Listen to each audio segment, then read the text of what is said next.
Baik sahabat-sahabat Gema Kebijaksanaan dimanapun Anda berada, selalu dalam keadaan sehat, bahagia, dan hidup dengan penuh berkah. Amin. Bersama saya Hari Sutanto di sini, kita berjumpa kembali di dalam acara Gema Kebijaksanaan. Dan hari ini kita kedatangan satu orang tamu yang sangat luar biasa. Sebetulnya bukan tamu ya, beliau adalah guru saya juga ini. Saya belajar ilmu ini dengan beliau ya. Dan hari ini kita akan bahas dan bedah sedikit bagaimana ilmu ini berguna buat kehidupan kita, ya. Dan saya bacakan sedikit profil beliau. Beliau adalah seorang founder dari Pusat Layanan Psikologi Integrity. Beliau adalah juga pembicara psikologi dan parenting online dan seorang grafologis, ya. Baik, singkat saja tentang CV beliau ini. Jadi kita kenalkan pembicara kita, Ibu Yuli Gloria, SE, MPSI, Psikolog. Halo Bu Yuli. Ya, selamat malam Pak Hari, selamat malam semuanya Bapak Ibu. Jumpa kembali ya Bu. Iya, jumpa lagi Pak Hari. Wah, ini jadi saya lagi mau menyimak ajaran-ajaran lagi karena prakteknya nggak dilanjutkan nih. Ya, boleh. Selama ini belajar tapi belum prakteknya gitu ya. Nah, mungkin nanti sudah dengar lagi, tambah lagi, niat lagi mau praktek ini Bu. Ya, boleh Pak. Nah, baik, sebelum kita mulai, Bu, barangkali Ibu mungkin mau kenalkan dulu tentang diri Ibu, barangkali sebelum nanti masuk ke dalam topik kita malam hari ini, pengaruh tulisan tangan di dalam kehidupan. Silakan Bu Yuli. Ya, terima kasih Pak Hari. Selamat malam Bapak Ibu semua. Senang sekali malam hari ini saya bisa hadir di tengah-tengah Bapak Ibu semua. Topik kita malam hari ini pengaruh tulisan tangan terhadap kehidupan ya. Saya adalah seorang psikolog. Sehari-hari saya prakteknya di Danau Sunter Utara, di Jakarta Utara di Sunter ya. Dan setiap hari saya analisa tulisan tangan. Jadi semua klien yang datang sebelum mereka baik konseling maupun psikotes itu tulisan tangan selalu kita ambil sampelnya. Dalam konseling itu sangat membantu karena tidak perlu cerita terlalu panjang lebar. Dari tulisan tangannya kita sudah tahu orang tersebut seperti apa, sehingga jalannya konseling lebih terarah. Demikian juga kalau untuk psikotes itu juga sangat membantu. Ada aspek yang tidak bisa atau tidak ada di dalam psikotes secara psikologinya. Nah, dari tulisan tangannya kita dapat aspek yang kita inginkan. Jadi tulisan tangan ini kalau di luar negeri sendiri sangat familiar sekali ya, di Eropa itu sangat familiar sekali. Hanya di Indonesia belum begitu, tetapi dalam 5 tahun terakhir ini sudah cukup booming, apalagi di masa pandemi 2 tahun ini ya, banyak sekali orang belajar online dan salah satunya adalah belajar tulisan tangan. Dan baik ibu rumah tangga yang belajar, baik karyawan, baik owner, baik untuk semua yang ingin meningkatkan self development-nya, tulisan tangan adalah salah satu tools-nya ya. Nanti saya akan cerita panjang lebar bagaimana tulisan tangan ini dapat mempengaruhi kehidupan seseorang. Mungkin perkenalan saya cukup segitu ya Pak Hari. Baik, ya, singkat, padat, dan langsung bikin penasaran gitu loh Bu, langsung. Ya.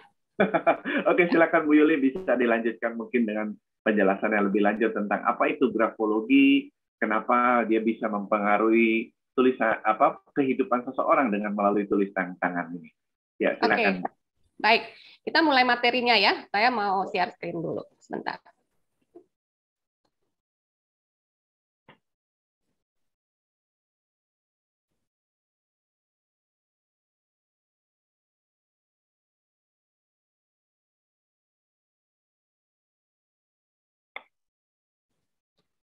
Bentar ya.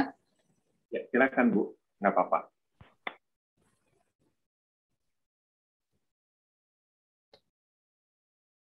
Nah, jadi kalau mungkin, tapi saya tidak tahu ya, nanti apakah Ibu Yuli bisa membaca tulisan sahabat-sahabat yang hari ini ikut aktif, tapi sebelum itu Anda harus minimal tulis tangan dulu kira-kira setengah halaman gitu, cerita apa saja.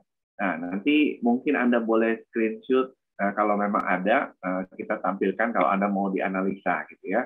Tapi mungkin waktu tidak banyak, jadi belum tentu semua orang ya, karena kalau banyak nanti nggak cukup gitu. Kalau nanti Anda bisa konsul sendiri, tanya, dan lain sebagainya. Tapi nanti kita lihat apakah ada waktu untuk teman-teman, sahabat-sahabat Gema Kebijaksanaan yang ikut hadir malam ini, kalau mau gitu ya. Jadi kalau ada, nanti silakan Anda ajukan ya, tulis di chat bahwa tulisan tangan Anda sudah ada gitu ya. Nah, kalau ada pertanyaan juga tentang apa yang nanti disampaikan juga mungkin boleh dimasukkan di dalam kolom chat. Jadi nanti kita akan bacakan ya, sehingga tidak membuat jeda waktu untuk siapa yang mau bertanya. Nah, sambil mengisi ini saya coba jelaskan sedikit. Jadi dari tulisan tangan ini sebetulnya setelah saya pelajarin, saya juga merubah. Memang tidak bisa merubah tanda tangan yang sudah di KTP dan lain sebagainya. Tapi saya pernah rubah itu karena saya sudah rubah 2 kali, jadi saya nggak merubah lagi ya, diomelin gitu sama kelurahan gitu. Nah, jadi saya merubah kalau andai kata tidak harus tanda tangan dengan sesuai KTP, ya saya merubah kebiasaan tulisan tangan saya melalui yang saya pelajari ini, ya. Karena dari tulisan tangan itu, jadi tanda tangan itu juga mempengaruhi, gitu. Jadi mudah-mudahan nanti teman-teman kalau yang juga tertarik, ya mungkin bisa belajar lebih lanjut lah ya, karena ini ilmu yang menurut saya juga bisa bermanfaat bagi kehidupan kita. Silakan nanti dikonsultasikan atau ditanyakan atau mungkin ikuti kelas yang ada dengan Bu Yuli sendiri. Oke, sudah mulai Bu Yuli? Ya, sebentar ya Pak, sebentar. Nah, jadi kurang lebih seperti itu sahabat-sahabat Gema Kebijaksanaan. Jadi saya merubah tanda tangan saya dan arah tulisan saya juga saya sedikit merubah supaya ya berjalan dengan sesuai yang baik, dan ini artinya bukan sekedar apa namanya ikut-ikutan ya, tetapi memang dianalisa dari hasil kehidupan orang-orang yang memang berhasil di dalam kehidupannya, dan cara mereka menulis dalam tulisan tangannya itu semua rata-rata memiliki pola yang sama. Seperti ya, itu. Sudah kelihatan Pak Hari? Sudah kelihatan Bu, silakan Sudah Bu. kelihatan ya. Oke, baik. Ya, Bapak Ibu, kita akan mulai materinya. Ini sebenarnya materi grafologi itu banyak banget ya. Bisa lebih dari 100 ciri, dan sudah pasti waktunya kan tidak cukup ya. Saya tampilkan yang paling penting di antara yang penting ya. Terpenting dari yang penting atau yang penting dari yang terpenting. Pokoknya paling penting lah ya. Bagaimana tulisan tangan mempengaruhi kehidupan seseorang. Ini bukan ilmu meramal ya. Ini bukan seperti orang pergi ke tukang ramal, kemudian dia lihat tulisannya, kemudian orang tersebut akan menyampaikan. Bukan yang seperti itu. Ini sangat ilmiah karena diajarkan di universitas juga. Dan kalau di Jerman itu ada sampai S3. S1, S2 sampai S3 ada. Dan di Indonesia sendiri grafologi ini diajarkan di Atmajaya Semarang, kemudian di Unpad Bandung, dan di Maranatha Bandung. Maranatha Bandung, kalau S2 psikologi itu bahkan dijadikan 1 atau 2 semester. Kebetulan saya juga pernah berguru dengan pengajar dari Maranatha ya. Jadi dia yang pegang license sebanyak 40 negara di dunia. Nah, jadi apa yang saya sampaikan ini berlaku di seluruh dunia. Ini ada 40 negara yang sudah adopsi ilmu tersebut dan dijadikan materi perkuliahan, khususnya di Fakultas Psikologi. Mungkin di luar fakultas lain ada, dan khusus belajar grafologi aja ada sampai S3 di Jerman. Dan penelitiannya, buku-bukunya itu ditulis oleh para profesor, jadi bukan orang-orang biasa ya. Bahkan psikiater juga ada meneliti otak seseorang dengan tulisan tangan. Jadi kalau misalnya terjadi cedera di otak, nah tulisan tangannya juga berbeda, terpengaruh tulisan tangannya. Ya, jadi nanti Bapak Ibu bisa searching, benar nggak ya kalau grafologi itu penelitiannya segitu banyaknya, buku-bukunya segitu banyaknya, itu silakan searching banyak sekali ya. Kalau mau baca yang luar ya, itu jauh lebih lengkap. Dan kita menggunakan grafologi ini untuk apa saja ya? Mungkin Bapak Ibu yang hadir di sini sebelumnya sudah pernah tahu, sudah pernah mendengar, atau mungkin sudah pernah belajar, atau sudah pernah dianalisa ya. Apabila pernah, nggak apa-apa, kita sama-sama akan belajar lagi. Oke. Sebelumnya ada yang menulis nggak ya Pak Hari ini? Barusan saya umumkan, jadi kalau misalkan ada yang menulis, nanti kalau kita ada waktu, silakan Ibu, kalau bisa ada waktu untuk menganalisa, nanti bisa dipilih gitu, Bu. Tapi baik. Kalau nggak ada waktu, mungkin ya nanti konsul saja sama Ibu. Oke, baik. Nah, saya ulang sedikit ya. Teorinya sedikit saja, saya tahu biasanya kalau di dalam seminar-seminar singkat, orang lebih suka langsung praktek. Oke. Nah, grafologi ini berasal dari bahasa Yunani, graphein yang artinya menulis, dan ologi yang artinya cabang bidang studi ilmiah. Jadi semua yang ada ologi itu bukan lagi sebuah ramalan, ya, bukan lagi pseudoscience, tetapi adalah bidang studi ilmiah. Jadi grafologi bidang studi yang mengkaji tulisan tangan berdasarkan sekumpulan pengetahuan yang jumlahnya terus bertambah dan berkembang yang terus-menerus diuji penggunaannya. Nah, kalau ditanya grafologi sama psikologi lebih tua mana? Sering sekali orang kalau diminta tes psikotes itu ada tes gambar ada beberapa jenis ya, kemudian melakukan tes tertulis, itu mereka mau bersedia, bahkan datang khusus membayar, dengan membayar mereka mendapatkan analisa. Tetapi untuk tulisan tangan, banyak sekali yang keberatan karena mereka menganggap ini kan hanya ramalan saja, ini kan seperti orang pergi tanya nasib, seperti itu ya. Nah, padahal kalau mau dilihat grafologi dan ilmu psikologi, lebih tua grafologi. Justru ilmu psikologi ini dikembangkan grafis ya, yang gambar-gambar itu dikembangkan dari ilmu grafologi tersebut. Jadi kalau diminta tulisan tangannya, Bapak Ibu jangan khawatir, jangan takut dianalisa yang jelek-jeleknya. Enggak juga, sebenarnya setiap manusia itu pasti ada plus minusnya. Nggak mungkin seorang manusia semuanya tuh jelek semuanya. Saya belum pernah menemukan. Saya sudah analisa mungkin sudah ribuan tulisan ya. Saya belum pernah menemukan ada satu orang yang semuanya jelek, nggak ada. Pasti dia ada plusnya, dia juga ada minusnya. Namun lebih banyak plus atau lebih banyak minus? Kalau lebih banyak minus, nah hari ini kita bahas hari ini. Kalau terlalu banyak minus, ini tentu saja akan mempengaruhi kehidupannya. Dalam bidang apa saja dipengaruhinya, kita akan lihat berikutnya. Nah, mungkin Bapak Ibu juga pernah ya dianalisa tulisan tangannya antara grafolog yang satu dengan grafolog yang dua, kenapa hasilnya berbeda ya? Ya, mungkin karena perbedaan ini membuat orang jadi skeptis terhadap tulisan tangan. Kok kemarin saya dibilangnya seperti itu, tapi dengan dengan grafolog yang berbeda, kenapa saya dibilangnya berbeda ya? Nah, mungkin Bapak Ibu jadinya akhirnya jadi nggak percaya. Ternyata ya tidak mustahil memahami karakter tulisan tangan dengan menggunakan pendekatan yang berbeda.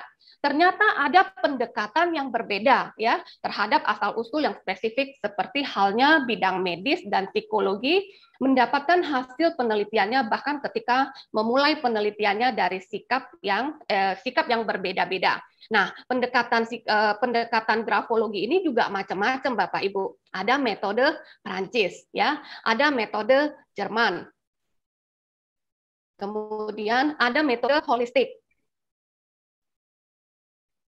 Ya, inilah sebabnya mungkin pada saat pertama kali dianalisa, Bapak Ibu dianalisa secara metode Prancis. Ya, misalnya metode Prancis sampai sedetil-detilnya, titik koma, dihitung setiap hurufnya. Ada lagi yang dilihat secara globalnya. Ada lagi yang dilihat poin-poin penting apa saja yang perlu dianalisa. Jadi jangan Bapak Ibu menganggap kok orang yang berbeda hasil saya jadi berbeda ya, tergantung dia mau menggunakan pendekatan yang mana. Kalau saya pribadi, saya lebih suka yang poin-poin pentingnya. Jadi saya nggak sampai detail-detailnya. Kalau setiap huruf dianalisa, kira-kira kalau menulis 1 halaman atau 1,5 halaman itu perlu butuh berapa hari? Terlalu lama, ya kan? Kalau yang tidak penting disampaikan juga buat apa disampaikan? Jadi saya pilih yang poin-poin pentingnya saja. Dan malam hari ini kita akan belajar poin-poin yang paling penting yang mempengaruhi kehidupan seseorang berdasarkan tulisan tangannya.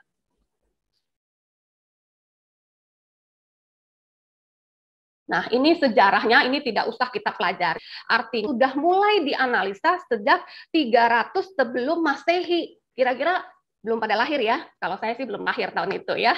Kemudian, nah ini terus berkembang sampai awal abad ke-19.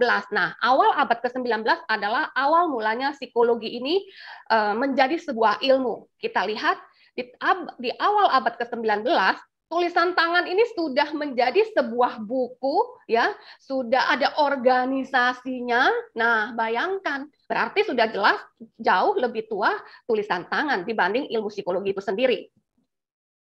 Nah, kemudian berkembang, akhirnya mulai di Jerman. Ini memang untuk tulisan tangan awalnya tuh di Jerman ya. Penelitiannya lebih intensif mengenai hubungan tulisan tangan dengan karakter seseorang. Ternyata dengan melihat tulisan tangan seseorang, kita tahu karakter orang tersebut. Jadi kalau misalnya di dalam pergaulan, mungkin selama ini kita menganggap harus bergaul lama dulu dengan orang tersebut, kita baru tahu karakternya. Ternyata kalau kita bisa tahu belajar ilmu tulisan tangan, kita nggak usah sampai lama bertahun-tahun kenal orang tersebut. Hanya dalam hitungan menit, ya, Bapak Ibu sudah tahu orang ini kira-kira pemarah atau tidak. Orang ini kira-kira bisa dipercaya atau tidak. Orang ini mudah tersinggung atau tidak. Nah, kalau misalnya kita lebih awal mengetahui karakter seseorang, tentunya kita juga bisa menempatkan diri menghadapi orang tersebut. Misalnya ya, saya kalau di tempat praktek saya, kalau saya melihat tulisan klien saya, itu adalah orang yang sangat sensitif terhadap kritik, saya tidak akan berani menyarankan apa-apa dulu untuk di awal. Karena dia belum terjadi engage dengan saya, ya, raportnya itu belum dibangun. Jadi saya nggak akan seperti itu. Kenapa? Saya harus bikin orang tersebut merasa percaya dulu dengan saya, nyaman dulu dengan saya. Nanti pelan-pelan saya menggiringnya, orang itu akan nurut. Tapi kalau awal-awal, ya, saya langsung mengatakan, loh, Ibu seperti ini salah ini. Bapak seperti ini mestinya nggak boleh ini. Itu langsung mungkin sebentar lagi dia akan pulang. Paling dia hanya selesai 1 sesi dan tidak akan kembali lagi. Nah, itu kalau kita nggak mengenal karakter seseorang dari tulisannya, ya. Meskipun kita punya posisi yang lebih tinggi, meskipun kita statusnya juga lebih tinggi, mungkin kita sebagai sebagai pimpinan di kantor, atau katakan kita sebagai kepala keluarga misalnya. Nah, kita juga nggak bisa semena-mena seperti itu. Kalau orang dengan ciri sensitif terhadap kritik, kita perlu hati-hati berbicara kepada orang tersebut, ya. Nah, kalau kita udah tahu, kita sudah enak bagaimana menghadapi orang tersebut. Saya merasa tidak ada seorang pun yang namanya orang yang sulit didekati, enggak. Hanya kita nggak tahu caranya, hanya kita belum tahu karakter orang tersebut. Kalau kita sudah tahu, mudah. Semua orang rasanya mudah untuk didekati. Karena kita sudah tahu orang tersebut, si A, kita harus menghadapinya dengan cara apa. Si B dengan cara seperti apa. Nah, akhirnya kalau dengan si A kita cocok, dengan B kita cocok, si C kita juga cocok, A sampai Z semuanya suka terhadap kita, artinya cocok, nyaman, merasa nyambung dengan kita. Kira-kira kehidupan kita bagaimana? Kalau misalnya si A lagi butuh partner bisnis, kira-kira dia akan mengajak orang yang cocok dengan dia atau yang tidak cocok dengan dia? Biasanya pasti cari orang yang cocok. Nggak semata-mata karena punya uang juga, nggak juga. Banyak sekali rekan kita memilih rekan bisnis bukan karena mereka punya uangnya, bukan karena mereka juga punya modal, tapi unsur kecocokan itu penting sekali. Nah, untuk cocok nggak cocoknya, tentunya kita perlu mengenal karakter seseorang, kepribadiannya seperti apa. Nah, manfaatnya belajar grafologi secara umum, kita mengetahui karakter seseorang, potensinya. Orang tersebut potensinya tuh seperti apa ya? Kira-kira masih bisa didongkrak nggak? Kira-kira masih bisa dieksplor nggak? Belum lama ini saya menangani sepasang suami istri ya. Jadi istrinya saja yang bekerja karena dia menganggap suaminya nggak bisa kerja, nggak bisa menghasilkan, lebih baik suaminya di rumah jaga anak. Nah, ketika datang konsultasi masalah keluarga, si wanitanya, si istrinya, wajahnya tuh tampangnya tuh lembut. Nah, saya rasa semua orang yang lihat si ibu ini pasti mengatakan ibu ini adalah orang yang sabar, suaminya yang salah, suaminya yang tidak bisa menghasilkan uang, suaminya yang malas, suaminya yang kurang pengertian. Secara umum mungkin orang akan mengatakan seperti itu. Tetapi saya tidak memakai asumsi seperti itu. Cukup saya melihat tulisan tangannya. Setelah saya melihat tulisan tangan istrinya dan suaminya, dan ada beberapa psikotes juga sebagai pelengkap, ternyata baik si suami dan si istri sama-sama punya potensi yang besar dua-duanya. Nah, hasil konsultasi dengan saya mengatakan, suami ibu jangan disuruh jaga anak, jangan disuruh di rumah, nanti lama-lama, nah sekarang dia belum malesnya tuh belum ada. Tapi kalau kelamaan di rumah, ini suaminya bisa jadi males, itu bisa banget, karena kerjanya cuma jaga anak. Anaknya kalau lagi sekolah, dia kan nggak ngapa-ngapain kan, dan main dengan anak juga, suaminya tidak kurang ya, kurang bisa nyambung dengan anak ya, main bisa, tapi untuk berbicara, untuk lebih dekat dengan anak, suaminya kurang di bagian itu. Nah, dari hasil tersebut kelihatan, untung dia datang kan ke psikolog. Kalau dia nggak datang, ini suaminya bisa seumur-umur dia suruh jaga anak loh. Sayang kan, padahal potensinya luar biasa. Dan saya berani guarantee, saya bilang, suami ibu izinkan bekerja. Saya garansi ini pasti sukses punya. Ini pasti bisa. Kemampuan sosialisasinya juga bagus. Kemampuan komunikasinya bagus. Dan drive dari dalam dirinya tuh tinggi sekali. Nah, kalau kita nggak tahu, istrinya nggak tahu, disuruh jaga anak terus, istrinya juga pasti akan marah. Karena merasa dirinya sendiri yang cari uang. Saya sampai mengatakan ke suaminya, Pak, saya berani garansi, Bapak pasti menghasilkan. Saya yakin banget. Dia bilang sekarang belum ada pekerjaan. Meskipun sekarang belum ada pekerjaan, si bapak ini bukan tipe yang menunggu. Dia pasti akan cari dan pasti sampai ketemu. Saya bilang sama bapak ini, Pak, saya jamin bapak pasti berhasil. Bapak mau kerja bidang apa saja, bapak pasti bisa berhasil. Kalau bapak berhasil, bapak harus mampir lagi ke tempat saya ya Pak ya. Harus bagi share sama saya ya Pak ya. Saya bercandain begitu ya. Dia mendengarnya tuh sampai mau nangis di bapak, karena dia sudah 2 tahun, 3 tahun ini kerjanya tuh menjaga anak. Bukan nggak boleh jaga anak ya, tapi kan suami juga harus bekerja, apalagi dia usianya masih usia produktif, masih usia 30-an ya. Sebentar. Nih baterainya hampir habis. Sebentar.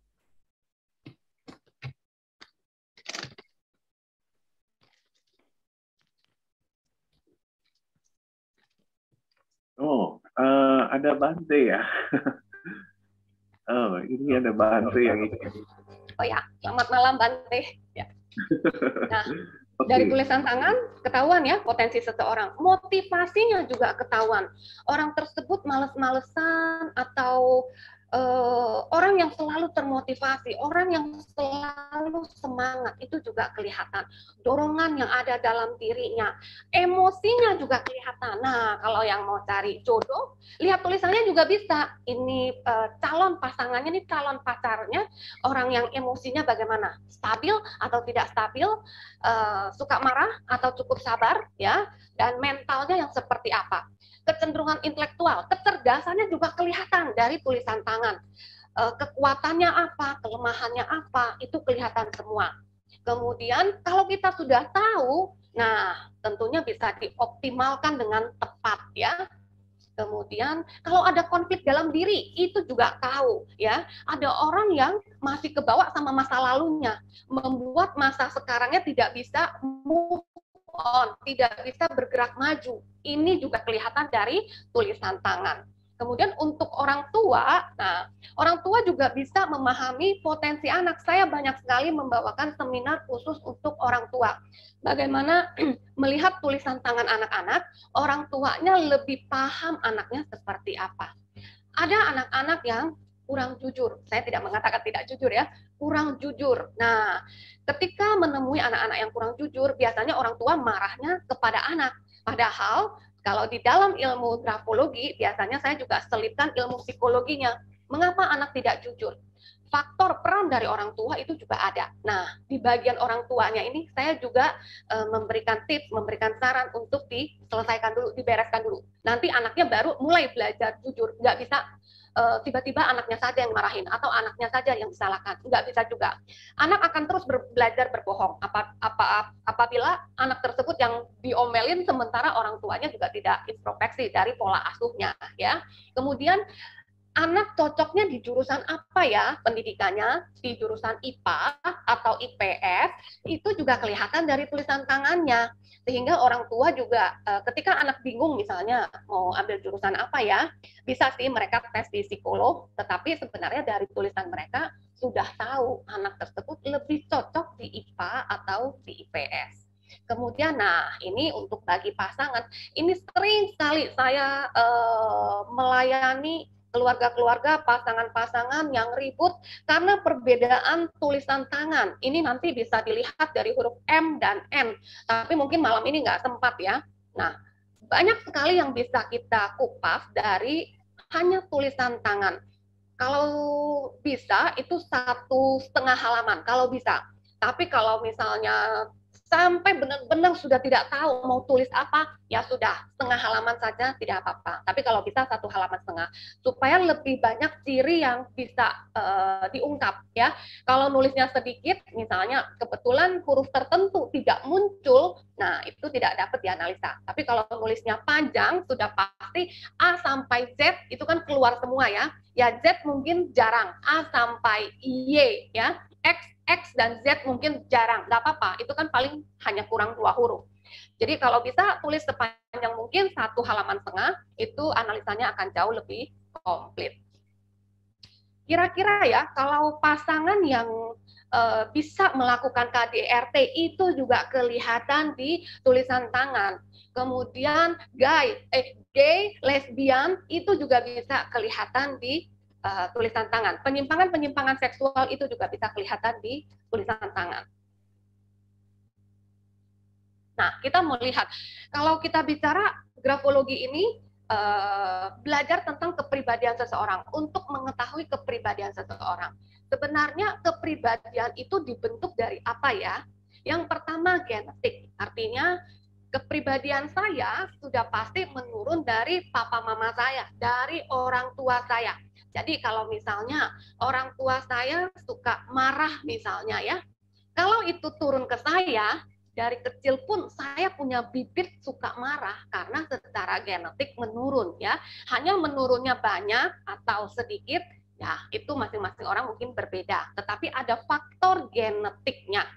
Kemudian lingkungan ya modeling yang dimaksud nih, anak belajar dari orang tuanya. Mungkin ada keluarga yang tinggal satu rumah, norma, adat, pembelajaran, ini yang disebut dengan lingkungan. Sehingga kepribadian kita, setiap kita dibentuk oleh genetik dan lingkungan ya. Yang paling banyak saya temui adalah orang tua yang banyak bicara, suka bicara dan sangat mudah bergaul. Biasanya di dalam diri anak-anaknya juga ada yang seperti itu ya. Nah, mungkin itu sudah turun secara genetik. Kemudian anak-anak modeling lagi, dia lihat orang tuanya, terjadi pembelajaran lagi sehingga anak-anaknya kelihatannya kok mirip banget dari orang tuanya ya. Itu bisa terjadi. Nah, kita mulai masuk nih. Kalau Bapak Ibu punya tulisan tangan di rumah, di kertas misalnya ya, ada tulisannya, langsung dilihat aja, nggak apa-apa. Jadi langsung bisa di cross check. Nanti kelihatan ini confirm atau tidak ya. Nah, kita mau lihat ukuran. Ukuran itu, ukuran tulisannya ya, berbicara tentang apa? Ada yang ukurannya besar, ada yang ukurannya kecil atau ukurannya sedang. kita bahas dua jenis saja, yang besar dan yang kecil. Nah, tulisan yang besar seperti contoh di layar Bapak Ibu, ini termasuk tulisan yang besar ya. Nah,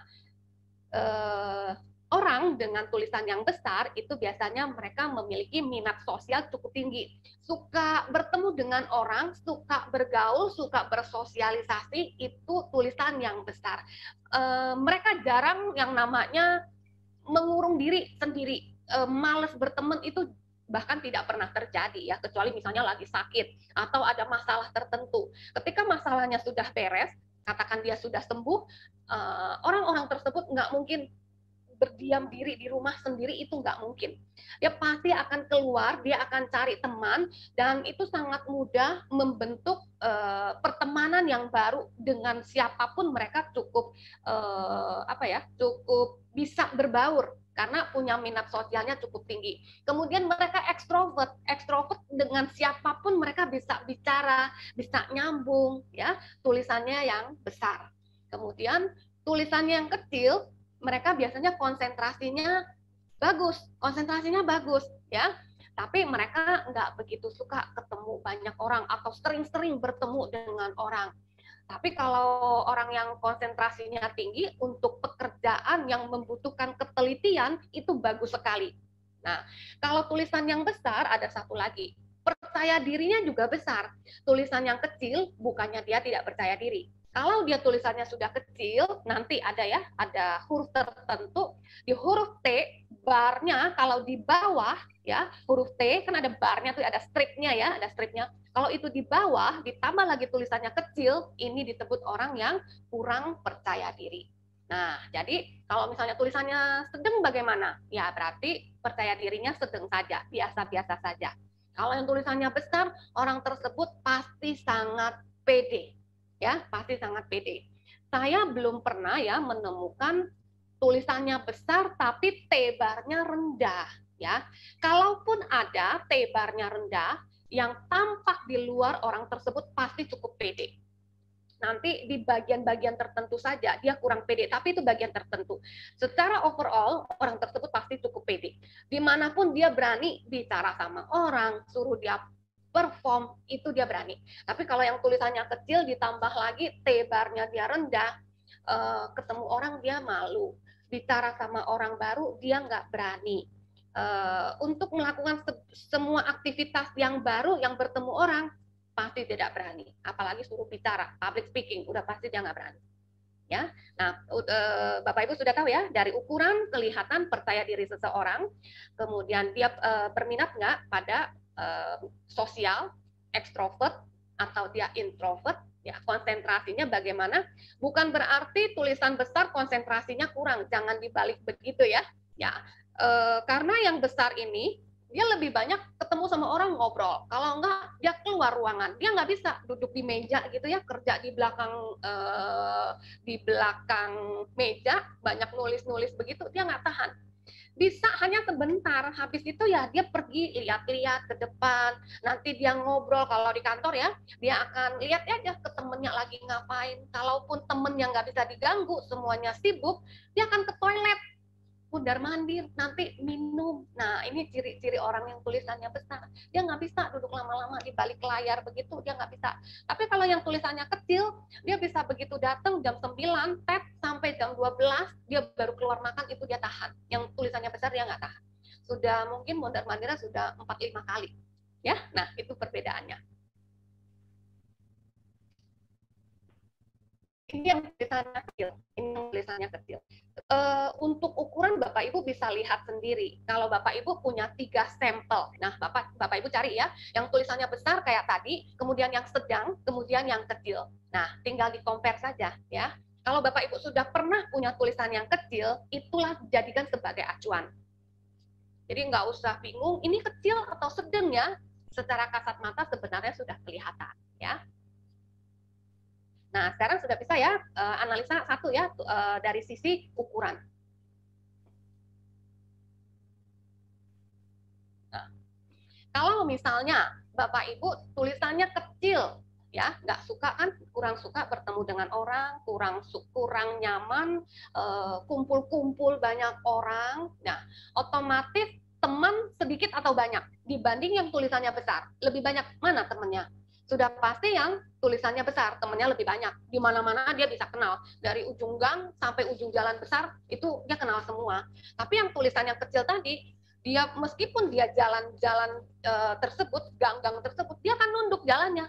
Pura-pura nggak lihat, pura-pura entah pegang handphone, pokoknya tidak sampai berinteraksi dengan orang. Kalau yang tulisannya besar, dari ujung jalan sampai ujung gang, kalau bisa satu jalan dia sapa semua. Ya, nah, kalau tulisan kita kecil, kita sudah tahu kurang suka bertemu dengan orang banyak, kurang suka kumpul-kumpul dengan orang banyak. Nah, kira-kira mempengaruhi kehidupan kita nggak sih? Teman kita jadi sedikit. Ada yang mengatakan, teman mah nggak perlu banyak, yang penting punya teman baik aja. Katanya kan begitu ya. Nah, kalau juga nggak punya teman yang baik, bagaimana? Misalnya kita ingin minta bantuan sesuatu kepada siapa? Siapa yang mau bantu kita? Teman aja terbatas banget. Udah terbatas, juga bukan tipe yang suka membantu lagi, ya. Atau kita butuh pekerjaan, atau kita butuh bertanya atau apapun.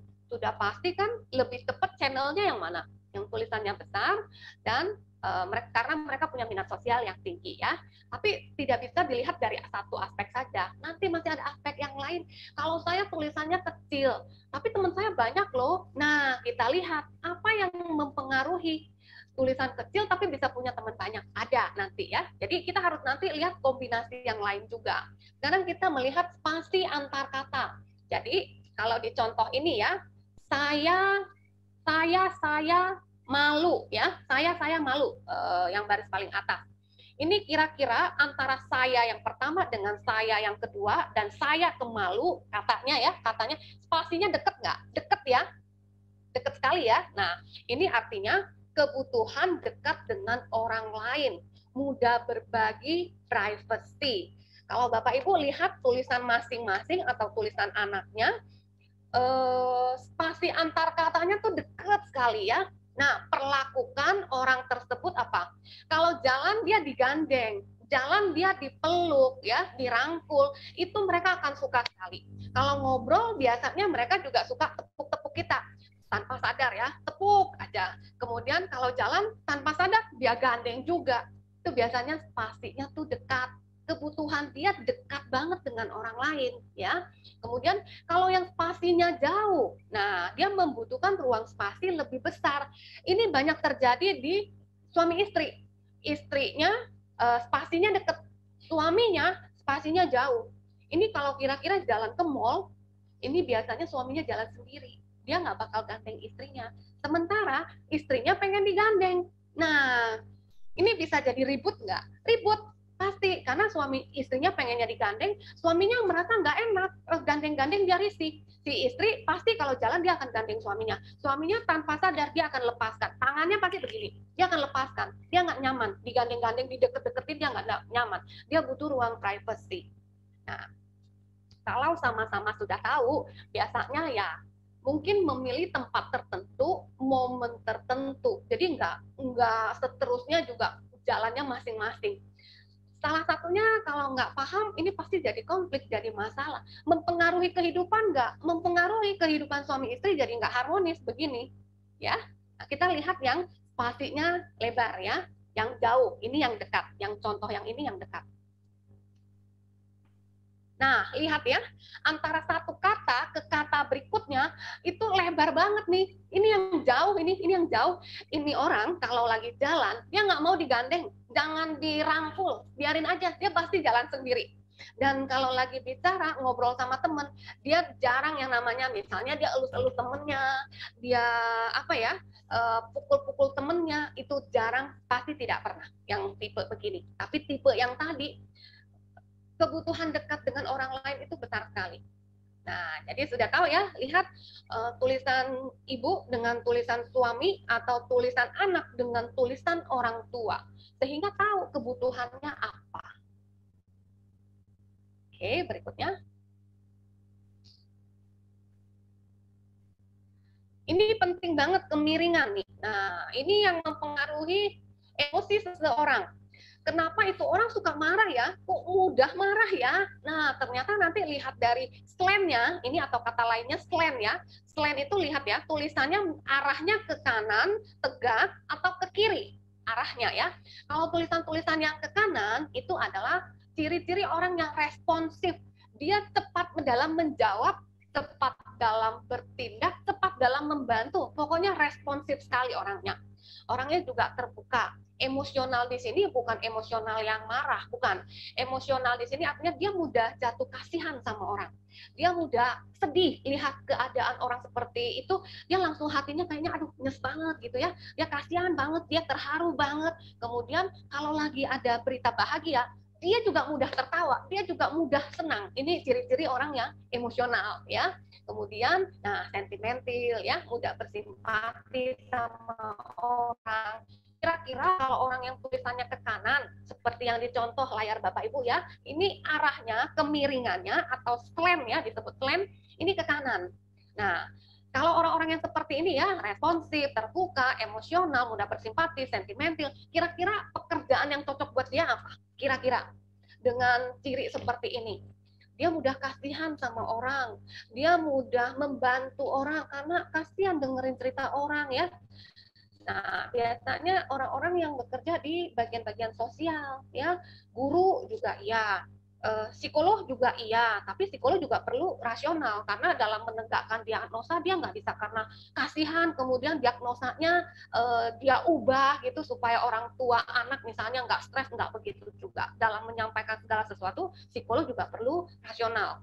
Jadi nggak bisa juga meskipun tulisannya ada miring ya, tetapi karena sudah tahu kita bekerja harus dengan rasional. Kalau psikolog ya, kalau ibu guru, bapak guru yang tulisannya ke kanan sedikit atau ada pimpinan bapak ibu atau ada karyawan bapak ibu yang tulisannya ke kanan. Nah, kalau guru ya biasanya murid mengatakan, Bu, jangan ulangan dulu deh Bu, minggu depan deh Bu, ya itu pasti nggak tahan, direngek-rengek sama muridnya, atau Bu, boleh ya Bu ya kita pulangnya cepetan ya Bu, PR-nya jangan banyak ya Bu. Nah, biasanya gurunya nurutin apa maunya anak ya. Kemudian yang tegak. Tegak itu orangnya rasional, orangnya itu objektif. Meskipun ada karyawan yang menangis, dia nggak serta-merta meminjamkan uang. Ceritanya nih karyawan cerita lah, pokoknya keuangannya sangat memprihatinkan karena anak sakit, istri masuk rumah sakit, ya. Si pimpinannya ini dia nggak bisa serta-merta keluarin uang, walaupun dia tahu dia kasihan. Kalau ini karyawan dia pinjemin, nanti karyawan yang lain semua ikut-ikutan pinjem. Nah, bagaimana caranya memberikan tapi tidak meminjamkan? Mungkin dia keluarkan dari uang pribadinya. Ini boleh dikembalikan, tidak dikembalikan juga tidak apa-apa dalam hati si bos seperti itu. Tapi karyawan lain kan nggak tahu karena itu tidak secara tidak pinjam kepada perusahaan. Si bosnya ini memberikan secara pribadi, ya. Itu yang tegak, rasional, orangnya objektif. Kemudian kalau yang arahnya ke kiri, nah biasanya orang-orang yang seperti tulisannya yang kecil-kecil itu tadi, dia nggak begitu suka kumpul-kumpul sama orang, dia lebih senang menyendiri, ya. Orangnya lebih tertutup. Kalaupun marah, dia bisa menahannya. Kalaupun senang, dia juga bisa menahannya. Orang tidak begitu mudah membaca apa yang sedang terjadi pada orang tersebut, orang-orang yang ke kiri. Tetapi di dalam ilmu grafologi ini, tulisan yang ke kiri itu dianggap negatif. Kenapa? Karena ya itu semuanya disimpan sendiri. Kira-kira kalau senang disimpan sendiri, sedih disimpan sendiri, takut, khawatir, cemas, semua disimpan sendiri. Termasuk ketika dia tersinggung, dia marah, semua dia simpan sendiri. Kira-kira kesehatan mentalnya bagaimana? Kesehatan mentalnya pasti nggak bagus. Yang namanya semua sampahnya dia tahan semua ya. Dia tidak bisa menceritakan kepada orang. Nanti dia sendiri yang mengalami kecemasan, mengalami stres, nanti mungkin juga naik sampai mengalami depresi ya. Belum lagi hal-hal yang lainnya. Jadi tulisan yang kiri ini tidak baik secara grafologi Bapak Ibu. manusia, setiap kita adalah makhluk sosial. Kita butuh teman untuk bicara, kita butuh orang lain untuk saling sharing. Ya tinggal Bapak Ibu pilih orang yang Bapak Ibu bisa percaya. Tapi jangan ditahan semua, dalamnya nggak kuat nanti. Itu pasti nggak kuat, bukannya nggak kuat ya, pasti nggak kuat nanti ya. Jangan sampai nanti kecemasan Bapak Ibu dampaknya larinya ke hal yang lain. Maksudnya seperti itu. Nah, ini yang tegak. Tadi lihat ya, tadi yang kanan, ini sekarang contoh yang tulisannya tegak. Dari mana lihat tulisannya tegak? Bapak Ibu perhatikan di huruf-huruf bertangkai. Huruf bertangkai itu misalnya ya, kita mulai dari yang paling kiri, B. B berjalan ya, B itu kan ada tangkainya tuh atas. Nah, itu yang disebut huruf bertangkai. L itu juga ada tangkainya. Kemudian yang melihat, L, H, T itu huruf bertangkai. Jadi Bapak Ibu lihat tangkainya ini ke arah tengah, tengah tuh artinya tegak. Kalau dia ke kanan, artinya yang kemiringannya ke kanan, yang orangnya responsif, emosional, ya, dia orangnya terbuka, mudah bersimpati, itu cirinya. Nah, ini yang tegak. Jadi lihat dari huruf-huruf bertangkai itu memudahkan. Yang huruf lain boleh, tetapi kalau sudah lihat huruf yang bertangkai, yang huruf lainnya abaikan nggak apa-apa. Ini sebagai apa? Memudahkan Bapak Ibu untuk melihat dia tegak ke kanan atau ke kiri. Selanjutnya. Nah, ini yang miring ke kiri. Lihat juga dari huruf bertangkainya. Y, saya. Y-nya kemana? Ke kiri banget kan? B-nya, kalau Bapak Ibu ambil penggaris, arah penggarisnya pasti ke kiri, B-nya. L-nya juga ke kiri, K-nya juga ke kiri. Kelas, K, L, itu sudah pasti ke kiri. Ini memang ada yang ke kanan, tapi tidak banyak, lebih banyak ke kiri. Ini boleh dibilang yang ini ya, meskipun kemiringannya ke kiri, ini mengandung 3 jenis kemiringan atau 3 jenis slant. Ada yang ke kiri, ada yang tegak, ada yang ke kanan. Benar nggak Bapak Ibu? Ada yang ke kiri, tegak, ke kanan. Di baris ketiga saja, di baris ketiga ada tulisan pulang ya, baris ketiga, pulang yang kedua, yang hampir ke ujung. L-nya kalau Bapak Ibu pakai penggaris, itu ke kanan dia, ya. Kemudian apalagi? Yang lain-lainnya memang dia ke kiri. Kalau Bapak Ibu temukan ada 3 jenis, ada ke kiri, ada ke kanan, ada tegak. Nah, ini orang-orang ciri-ciri yang sangat mudah marah, Bapak Ibu. Ini kalau tulisan anak-anak SD ataupun anak SMP, anak Bapak Ibu ya. Nah, ini moodnya sangat moody sekali, sangat moody. Atau kalau ini tulisan kita, nah pasti mood kita mudah berubah-ubah. Bisa jadi pagi lagi gembira, siang udah nggak enak hati, sore udah marah, ya, malam nggak mau ngomong. Itu sangat mungkin terjadi pada tulisan yang slantnya ada 3, ada yang ke kiri, ada yang tegak, ada yang ke kanan. Kalau mau rekrut karyawan, perhatikan baik-baik slantnya. Kira-kira kalau orang yang mudah marah, entah itu diri kita ya, anggaplah ya diri kita. Kira-kira pengaruh nggak ke kehidupan kita? Kalau kita suka marah, katakan misalnya saya seorang istri ya, kalau saya mudah marah, otomatis pasangan saya, suami saya, anak saya, bagaimana hubungannya dengan saya? Nggak suka. Kalaupun misalnya nggak suka, tapi mereka nggak bisa melawan, mereka akan menjaga jarak dari saya. Nggak suka deket-deket sama saya. Karena ya, melihat sedikit kotor, saya langsung ngamuk. Melihat ada piring kotor yang tidak dicuci, saya marah. Melihat kamar berantakan, saya teriak-teriak misalnya. Nah, itu bisa terjadi pada orang-orang yang slantnya ke kiri, tengah, kanan. Apalagi kalau yang ekstrim. Kalau tulisan ini ekstrim, yang contoh ini, karena dia masih ada ciri lain, ada baseline-nya. Baseline-nya naik turun. Ini saya prediksi anak ini ya, kalau misalnya dia seorang anak, kita nggak perlu ngobrol lagi. Lihat dari tulisannya saja, tinggal confirm sama mamanya, sudah pasti 100% benar. Anak ini pasti mudah marah. Kalau sudah maunya, kalau tidak diturutin, ini ngambeknya luar biasa. Masalah-masalah sepele, ini pasti ngamuk orang tersebut. Misalnya kalau dia katakan calon karyawan kita, misalnya ya, secara skill dia bagus, tapi secara karakter dia mudah tersinggung, mudah marah, nggak bisa dikritik, nggak bisa dikasih masukan. Kira-kira Bapak Ibu mau nggak punya karyawan seperti itu? Nggak mau juga kan? Nah, perhatikan selain seseorang. Ini kalau selama saya belajar grafologi dan selama saya analisa, selain ini paling penting buat saya. Kalau orangnya yang mudah moody banget, kita susah loh hidup menghadapi orang yang moody banget. Kita ngomong sedikit bisa jadi dia tersinggung, dia menerimanya beda, padahal maksud kita tuh cuma bercanda ya. Nah, dia bisa menerimanya beda. Jadi perhatikan baik-baik selain orang-orang yang moody, bahkan disebut sebagai mood swing. Nah, kalau dia terlalu ekstrim itu sampai disebut mood swing. Orang yang mood swing, kalau klien saya ya, mood swing orang-orang yang mengalami bipolar misalnya, itu moodnya dalam satu hari memang ada yang dalam satu hari mudah berubah. Ada yang satu minggu biasa normal, satu minggu dia normal ya. Minggu kedua, dalam satu minggu itu marah, bayangin marahnya tuh satu minggu, bukan cuma satu hari atau satu jam gitu ya. Satu minggu full marah, nggak mau ketemu orang, nggak mau pergi kerja, itu mengurung diri di kamar. Dan kalau dia masih punya ciri agresif verbal, berarti ketika moodnya nggak enak, dia marah sama orangnya tuh kata-kata kasarnya tuh keluar semua. Nah, bayangin, kalau dia kesel, mukanya yang ditekuk ataupun dia mengurung diri, itu masih mending ya, tidak melukai orang lain. Kalau yang tipenya sudah marah dan dia punya agresif verbal, apalagi kalau ada agresif fisik, dia bisa lempar barang, kemudian dia bisa apa lagi? Dia bisa hajar, entah itu anaknya, entah itu pasangannya, dia bisa memecahkan ya karena saking kesel ya. Semua yang bisa dia lihat, misalnya di depan sini ada aspak ataupun ada remote misalnya, itu dilempar. Mungkin Bapak Ibu menganggap mana mungkin sih orang lempar remote ya, jangankan remote.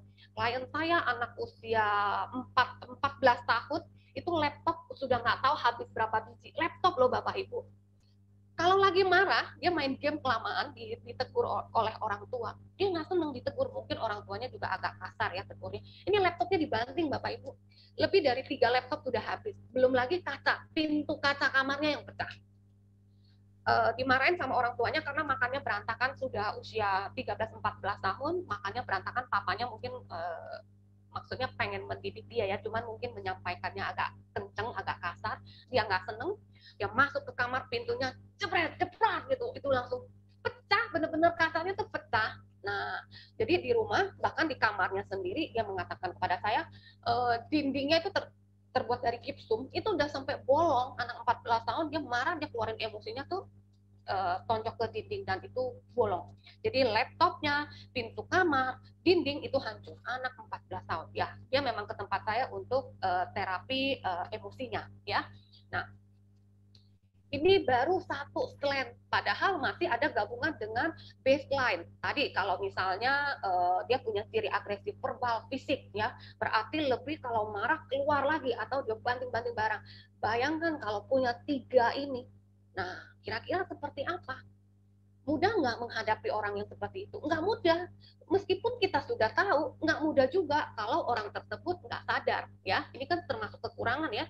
Dia nggak merasa perlu merubahnya, orang yang sekelilingnya itu yang nggak enak hidup sama orang tersebut.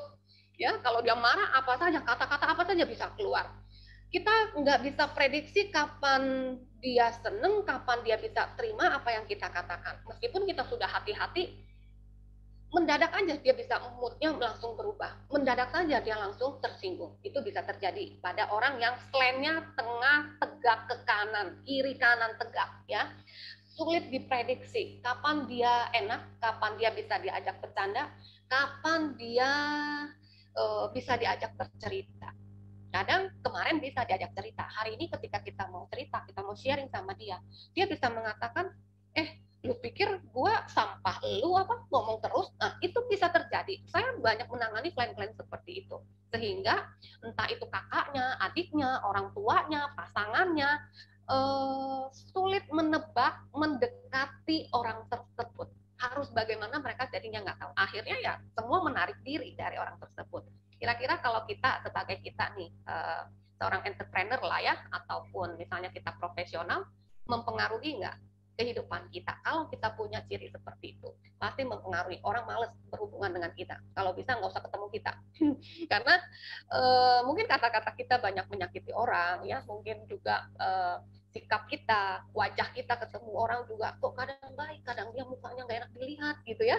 Nah itu pasti mempengaruhi kehidupan kita. Selanjutnya, kalau ini kira-kira Pak Hari lihatnya tegak ke kiri, ke kanan, atau ke mana nih? Ke atas, ke bawah? Sepintas, Pak, sepintas. Tadi kan clue-nya ya, lihat huruf bertangkai. Ya, ini kiri ya. Kiri tegak agak juga ke kanan ya. Kiri tegak agak ke kanan, ya. Meskipun ya Bapak Ibu lihat hanya miring sedikit saja, ya cincai lah gitu ya. Kalau sedikit, ternyata ditulisnya nggak bisa cincai. Ke kiri sedikit, ke kanan sedikit, ada tegaknya juga. Ini juga termasuk yang moody, hanya memang tidak se ekstrim yang tadi. Ya, tidak se ekstrim yang tadi. Sebelumnya itu, yang sebelumnya tuh ekstrim banget gitu, emosinya menakutkan sekali ya orang itu. Ya, nah kalau ini sepintas, kalau kita lihat, oh rapi kok tulisannya. Nah, sepintas yang belum belajar ini rapi.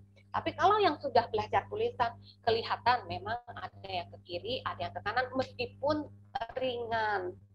Kalau yang begini, ini masih, ya kalau dia lagi nggak enak hati, masih bisa dihadapin lah ya, masih mungkin dia perlu waktu sedikit misalnya. Tapi lihat ciri yang lain, ini kalau ngomel nih bisa yang kasar nggak? Kalau dia nggak ada ciri yang kasar, ya paling dia mukanya saja ya, atau misalnya dia males ngomong, dia nggak mau ngomong sama orang, misalnya itu bisa. Tapi ini yang belum ekstrim ya, yang tadi yang ekstrim banget. Nah, ini yang beberapa nih, ketiga ya, baseline. Ini perhatikan baik-baik ya. Tadi saya bilang yang slant atau kemiringan itu menyangkut moodnya seseorang. Kalau dia terlalu ekstrim, udah jadi mood swing. Sulit sekali kita menghadapi orang-orang seperti itu. Kemudian baseline. Baseline ini ada berapa nih? 6 ya. Baseline nanti kita lihat ya, kita lihat teorinya dulu. Kalau yang baseline-nya naik, ini orang yang optimis, semangat, motivasi tinggi. Ini yang tadi saya ceritakan, yang suami istri, yang suaminya jaga anak itu. Baseline-nya naik, tulisannya baseline-nya naik, berarti apa? Dari dalam diri orang tersebut, dia punya drive dari dalam untuk dia semangat. Dia nggak perlu didorong sama orang. Dia nggak perlu dimotivasi sama orang. Memang dari dalamnya tuh orangnya tuh yang semangat, orangnya yang optimis. Mau pandemi atau tidak pandemi, dia tetap optimis, dia tetap semangat. Tulisannya tuh naik, baseline-nya tuh naik ya. Nah, kalau yang lurus ya motivasinya biasa-biasa saja. Kalau yang gelombang nanti ditunjukkan ya. Jadi orangnya moody, sama yang seperti slant-nya yang kiri, kanan, tegak. Tetapi kalau slant-nya sudah 3, tegak, kiri, kanan, plus sekarang baseline-nya gelombang. Berarti dia moody-nya kuadrat. Ya. Kira-kira kalau moody-nya kuadrat gimana? Parah berarti ya, sama juga dengan yang mood swing itu, tapi ini double mood swing, udah baseline yang nggak rata, udah gelombang itu nggak rata ya, ditambah lagi slant-nya 3 slant. Nah itu juga orang-orang seperti itu sulit dihandle juga. Kalau sudah marah itu sulit dikendalikan, dan sebentar-sebentar marah masalahnya. Kalau setahun cuma marah 2 kali mungkin ya nggak apa-apa lah ya, setahun cuma 2 kali. Itu sering banget marahnya, dan kita nggak tahu penyebabnya apa. Kita nggak merasa melakukan sesuatu sama dia, dia tiba-tiba nggak enak hati, dia tiba-tiba nggak mau ngomong, tiba-tiba dia marah. Nah itu bisa terjadi. Kalau yang gelombang, selain dia moody, kontrol emosinya lemah. Kontrol emosi lemah maksudnya tuh mudah marah ya, mudah ya, dia nggak bisa kontrol emosinya. Kemudian motivasinya juga naik turun. Kalau ini untuk pelajar, kalau lagi mood ya dia belajar. Kalau lagi nggak mood, sama sekali dia nggak mau belajar. Kalau sebagai seorang pebisnis misalnya, kalau lagi mood idenya banyak, eksekusi. Kalau lagi moodnya nggak enak, boro-boro ide, mikir aja dia nggak bisa, dan dia tidak mau. Kalau lagi nggak mood katanya, ya. Nah itu biasanya tulisannya juga agak gelombang. Kemudian baseline-nya turun ke bawah. Nah, ini biasanya orang-orang yang stres, banyak masalah, nilainya jelek kalau anak sekolah ya, nilainya jelek. Kalau bekerja di kantor biasanya sudah mulai males, apalagi kalau hari Senin itu males, dikasih pekerjaan tugas yang lebih itu mulai ngomel biasanya, ya. Lelah itu juga bisa. Lelah, banyak masalah, stres itu juga tulisannya turun. Kemudian tekung. Tekung tuh seperti mangkok ya. Ada lekukan di bawahnya itu tekung tulisannya. Waktu nulis rata, kemudian agak turun, kemudian dia naik lagi ya, tekung. Nah, ini adalah orang-orang yang mengawalinya dengan semangat, kemudian kurang semangat atau ketertarikannya menurun, tetapi masih berenergi untuk menuntaskannya. Kemudian dia bisa naik lagi, dia masih punya energi untuk menuntaskannya. Kemudian yang cembung, cembung tuh ya seperti gunung ya, seperti gunung, meliuknya seperti gunung, itu cembung. Semangat dan antusias, tetapi kurang stamina untuk mempertahankan ketertarikan. Jadi awal-awalnya semangat nih, naik, tapi kan turun akhirnya. Nah, stamina-nya kurang, semangatnya kurang. Nah, kira-kira kalau dari 6 ini, kita kalau boleh memilih ya, kita mau punya tulisan yang seperti apa? Pasti naik ya, minimal lurus lah, minimal lurus. Ya. Kalau bisa naik. Orang-orang yang tulisannya naik, entah itu cuma 10 derajat, 5 derajat, bahkan cuma 3 derajat, ini nggak usah khawatir. Kalau ini misalnya dia anak kita ya, nggak usah khawatir. Kalaupun sekarang nilainya jelek, ya sekarang saja, nanti dia mudah naikinnya. Atau ini tulisan Bapak Ibu sendiri. Kok sekarang kayaknya males banget ya kerja ya. Ini pasti temporer. Sebentar lagi pasti semangat itu timbul. Nggak tahu dari mana ya, karena di dalamnya drive-nya sudah ada. Tidak perlu juga motivasi dari orang lain, itu akan naik sendiri. Nah, baseline yang naik ini salah satu modal untuk berhasil. Modal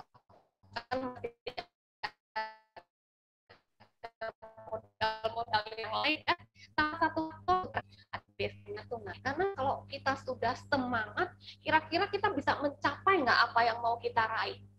Dibanding kita males-malesan, nggak semangat banget. Mana yang lebih mempengaruhi kehidupan kita yang menjadi lebih baik? Sudah pasti yang baseline-nya naik. Dalam situasi pandemi pun dia bilang nggak bisa kok, bisa.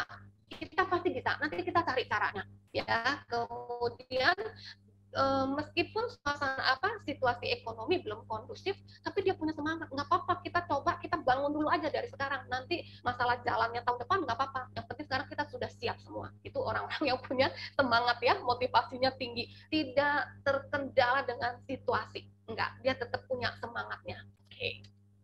Nah, dari berapa nih? Kita sudah 4 ciri saja. Kelihatan kan mempengaruhi kehidupan kita nggak? Kalau baseline-nya naik, semangat, meskipun pandemi, dia nggak sampai yang namanya down, enggak. Kemarin mungkin kerja di kantor, hari ini dia jualan siomay karena dia di PHK misalnya.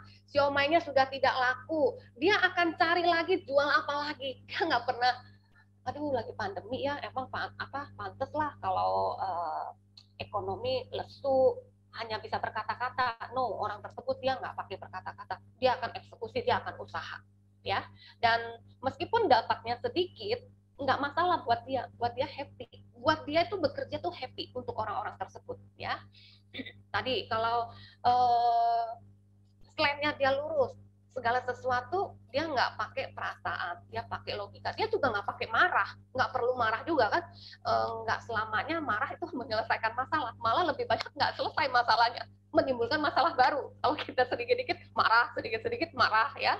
Nah, bayangkan marah, kita demotivasi, kemudian apalagi itu yang tadi, yang baseline-nya juga gelombang, moody juga, motivasi naik juga.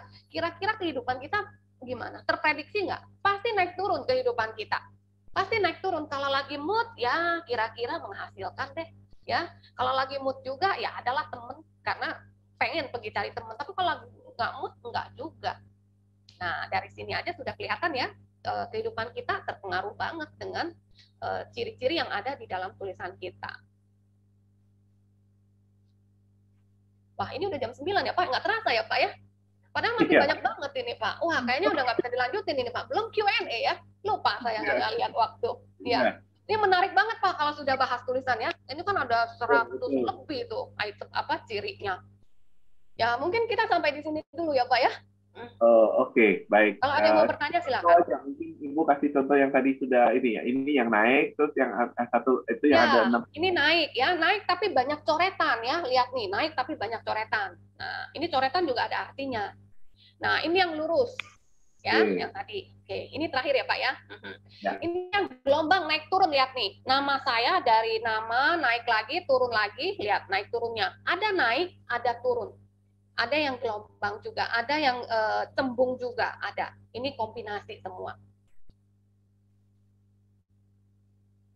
Ini juga lihat nih tulisannya. Ini naik ke puncak gunung ya, naik terus bisa turun lagi di baris keempat itu turun. Baris ketiga gelombang banget. 1 2 3 gelombang banget. Nah, ini yang erupsi gelombang. Ini juga emosinya nggak stabil. Kalau yang baseline-nya naik turun, ini emosinya nggak stabil ini. Ini nggak stabil banget, kalau udah begini sih udah banget ya. Ini yang turun. Ini yang demotivasi, yang stres, lelah, punya masalah, yang seperti ini. Ini juga turun ya, gelombang dan turun, dia kombinasi. Coba. Ini tulisan anak SMP ya, SMP. Ini calon-calon nggak naik kelas nih kalau udah begini. Calon-calon nggak naik kelas.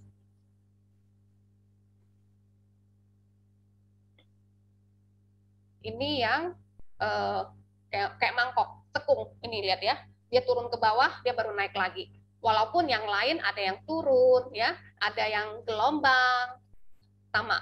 Ini juga, apalagi ditambah lagi slamnya, lihat ke kiri, ke kanan, tegak.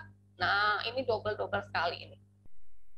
Nah, kalau ini nggak diperbaiki misalnya, atau dia nggak sadar dirinya, atau orang tuanya juga salah memperlakukan, atau ini misalnya pasangan juga salah memperlakukan, ini akan semakin parah. Biasanya semakin sudah begini, salah diperlakukan, kira-kira ya semakin menjadi-jadi. Dia sulit untuk taat, sulit untuk diajak bicara. Biasanya begitu, mau anak-anak, mau dewasa, pasti juga seperti itu. Nah, ini juga cembung ya. Ini yang kayak gunung, naik dulu, dia turun. Ini biasanya kalau sudah turun dia sulit untuk diajak naik lagi. Awal-awalnya semangat, tapi sampai akhir habis tenaganya, energinya. Akhirnya berhasil nggak? Nggak berhasil. Karena dia turun. Ya. Nah, ini cukup sampai di sini ya Pak ya, yang tadi ya.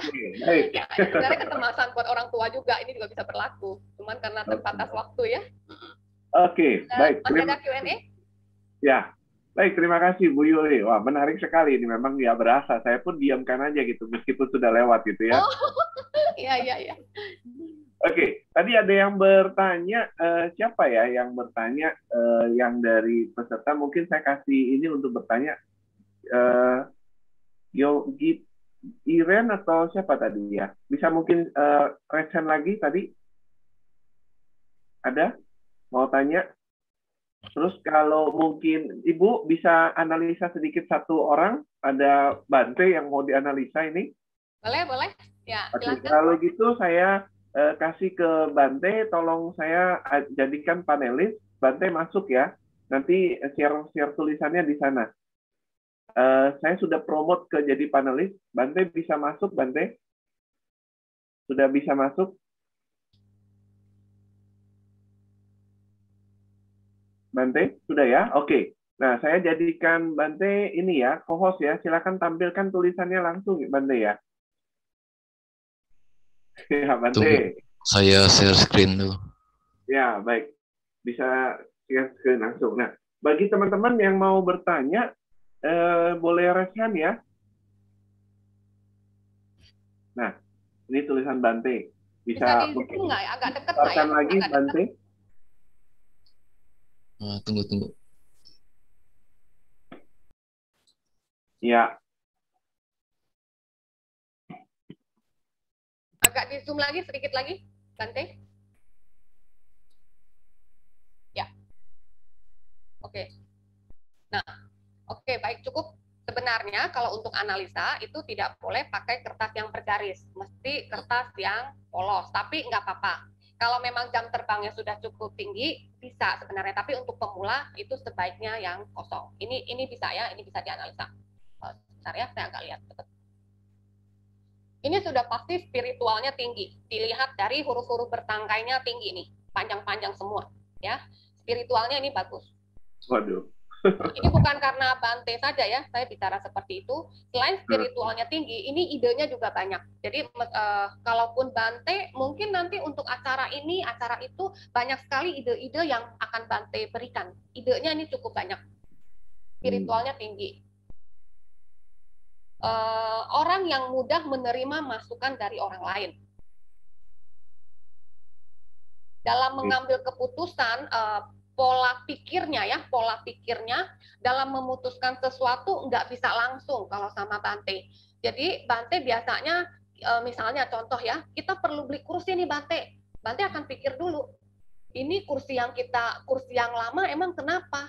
Terus kursi yang baru harga berapa? Belinya di mana? Emang butuh banget ya? Nah, itu butuh 1 hari, 2 hari untuk Bante berpikir dulu. Kalau dari tulisan dia seperti ini, dari huruf M dan N-nya. Kemudian, jangan mendesak Bante untuk mengambil keputusan instan. Nggak bisa, Bante pasti nggak mau. Karena memang bukan nggak pinter, bukan. Ini thinking pattern-nya, pola pikirnya, karena dia harus pelan-pelan mengkaji, penting nggak? Kemudian ini nanti kursinya mau taruh di mana? Udah penuh nih gudang misalnya. Semuanya dipikirkan satu-satu sama Bante. Ya, jadi kalau yang lain seolah-olah menganggap, aduh, untuk memutuskan kursi saja lama banget. Tapi memang begitulah thinking pattern-nya si Bante ini. Terhadap manusia humanis, ini sangat humanis ya. Orangnya sangat humanis. Kemudian, nah, Bante ini bukan karena Bante ya saya bicara, ini orang yang bisa menjaga rahasia nih. Jadi kalau mau cerita apa sama Bante, ini nggak bakal dia expose keluar. Tepat lah kalau begitu. Laporkan ke temen itu enggak. Ini adalah orang yang bisa menjaga privasi orang lain. Ini kalau penting saja baru bicara. Kalau yang buat nggak penting dia bisa, orangnya itu bisa tahan ya, bisa menahan, nggak mesti harus cerita ke orang lain. Nah, tetapi kalau lihat ini karena kan ada garis penyangganya, seandainya tidak ada garis, ini terlihat ada gelombang sedikit. Ya, ada gelombangnya sedikit di atas itu, mempercayai itu agak turun atau karena fotonya ini. Kadang foto juga bisa jadi turun ya. Nah, agak gelombang sedikit, tapi ini masih termasuk yang lurus. Meskipun orangnya humanis, tetapi karena slant atau kemiringannya tegak, logikanya tetap bekerja. Nggak serta-merta kasihan sama orang, ada rasa kasihannya, karena kan ini tipe yang humanis ya, tulisannya bulat-bulat, tetapi logikanya tetap lebih kuat, rasionalnya tetap kuat. Ini bukan orang yang mudah baperan, enggak, ini nggak baperan ini. Nah, oke. Kira-kira udah dari sekian banyak yang diungkapkan, Bante cocok nggak ini? Ya, cocok. Dulu malah waktu saya SMP atau SD, itu ada seperti apa ya, tes psikologi, tapi saya juga bingung.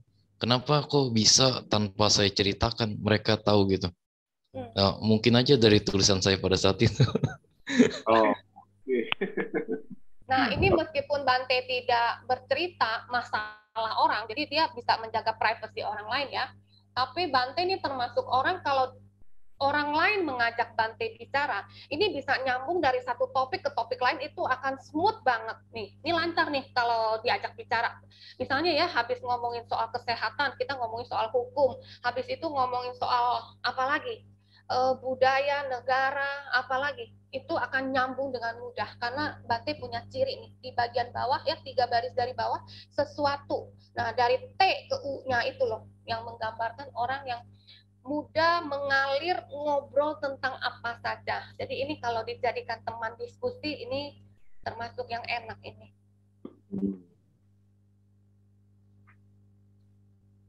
Ini titiknya kenapa hilang ini Bante, yang di huruf I? Sering lupa-lupa gitu Bante?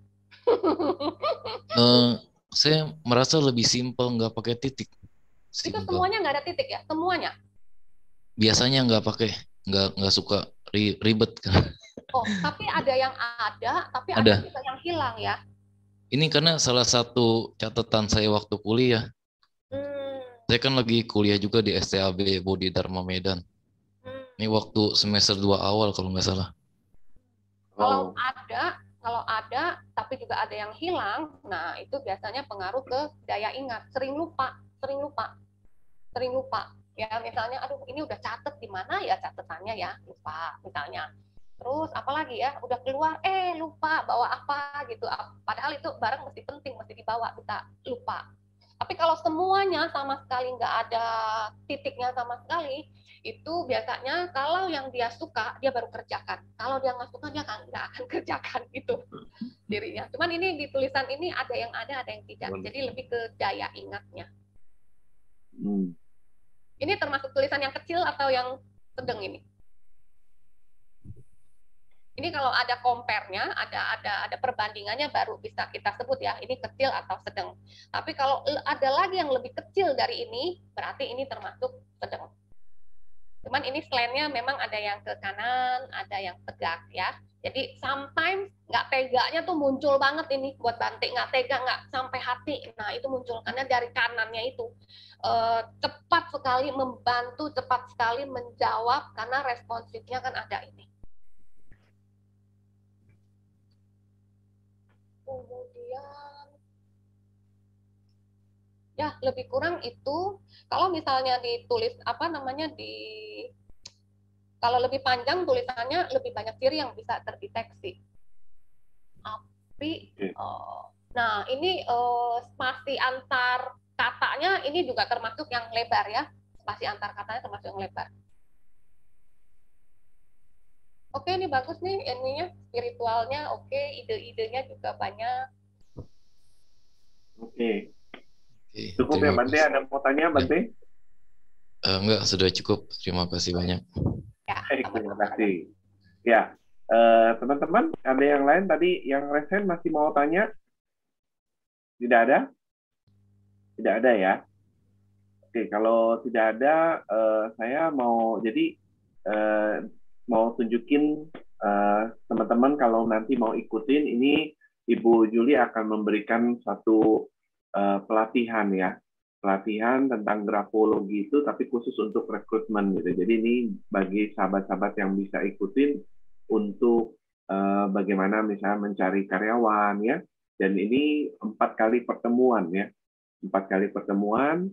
Kalau nanti sulit bisa ke sana, bisa hubungi ke Gema Kebijaksanaan, nanti kita bisa bantu juga untuk pendaftaran, nanti kita forwardkan kepada Ibu Yuli. Ya, itu harganya dan early bird sampai tanggal 25 Juli. Silakan teman-teman kalau andai kata berminat untuk belajar lebih jauh bagaimana ilmu grafologi ini penting.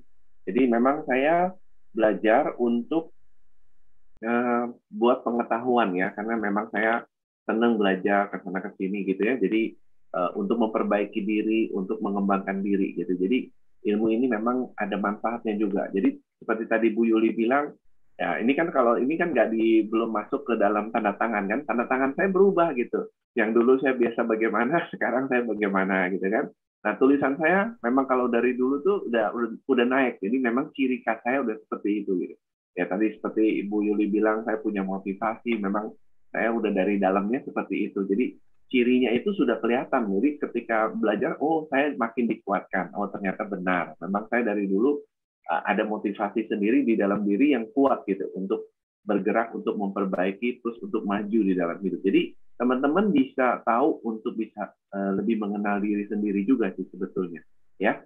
Nah demikian Bu Yuli mungkin cukup sampai di sini. Terima kasih banyak. Semoga ilmu yang Bu Yuli sampaikan ini bisa bermanfaat dan tentunya bisa membawa bekal ya buat kita semua untuk bisa memaju di dalam hidup ini. Terima kasih atas waktunya Bu Yuli. Semoga selalu sehat, selalu bahagia dan diberkati ya Bu Yuli. Terima kasih. Ya, baik. Nah, sahabat-sahabat Gema Kebijaksanaan, setiap Senin kita selalu mengadakan acara talk show seperti ini. Jadi untuk berikutnya mungkin tim saya bisa menyampaikan di acara minggu depan. Kita akan ada satu topik untuk minggu depan setiap Senin. Jadi kalau teman-teman bisa hadir, kalau bisa ya selalu setiap Senin belajar gitu ya, belajar. Karena kami menyiapkan ini untuk membantu supaya teman-teman tuh tumbuh bersama kita semuanya. Ya, jadi dengar dari pembicara-pembicara lain untuk membantu kita. Nah, ini salah satu juga saya belajar ini dari Pak James Huta Barat, seorang ahli psiko, juga ahli aura dan lain sebagainya ya. Dia akan sharing tentang change your aura, change your life. Jadi bagaimana merubah aura kita, merubah hidup. Nah, jadi mudah-mudahan nanti minggu depan Anda bisa belajar untuk bagaimana sih mengenal aura. Terus bagaimana kita bisa tahu aura kita bagus atau tidak gitu kan. Karena itu mempengaruhi. Nah, bagaimana kita memperbaiki aura kita. Jadi banyak ilmu sebetulnya di luar sana, sahabat-sahabat Gema Kebijaksanaan. Jadi kita dapatkan hal-hal yang mana. Nah, Anda boleh ikutin, oleh karena itu Anda bisa follow Instagram kita, Gema Kebijaksanaan, dan juga jangan lupa subscribe dari YouTube channel kita, Gema Kebijaksanaan. Ya, follow di Gema Kebijaksanaan sehingga setiap hari Senin Anda bisa dapatkan informasi mengenai jadwal-jadwal untuk acara-acara berikut. Ya. Kemudian kita juga mengadakan suatu kegiatan untuk berbagi, ya kita berbagi kepada sahabat ataupun orang lingkungan saudara-saudara kita yang kita bantu untuk membutuhkan ya. Nah kalau Anda ingin menyatukan energi bersama kita, kita juga menyalurkan kepada mereka-mereka semua. Silakan berapa dana pun yang Anda mau sumbangkan, kami akan berikan dan membantu kepada saudara-saudara kita yang membutuhkan itu ya. Nah, jadi kami juga membuka donasi kepada Anda dan ini kami juga salurkan kepada saudara-saudara kita yang membutuhkan tersebut. Kalau Anda merasa ingin menyatukan energi karena dapat manfaatnya, ya silakan kita sama-sama melakukan semuanya ini untuk kepentingan orang banyak ya, tujuannya begitu. Oke? Demikian sahabat-sahabat Gema Kebijaksanaan, informasi hari ini yang saya sudah sampaikan. Mudah-mudahan Anda selalu semakin lebih baik di dalam kehidupan ini dan tumbuh dengan lebih baik dan tentunya berkembang dengan lebih baik di dalam kehidupan. Dan tentunya ketika kita bertumbuh dengan lebih baik, kita bisa menjadi manusia-manusia yang bermanfaat bagi orang-orang di sekeliling kita, bermanfaat bagi masyarakat kita, dan bermanfaat bagi bangsa dan negara kita.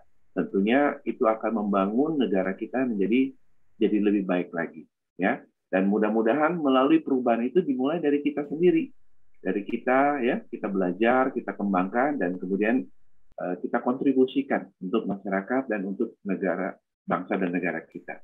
Ya, demikian sahabat-sahabat Gema Kebijaksanaan. Semoga Anda selalu sehat, selalu bahagia, dan selalu diberkati. Kita akan berjumpa lagi dalam kesempatan berikut. Sukses buat Anda semuanya. Selamat malam.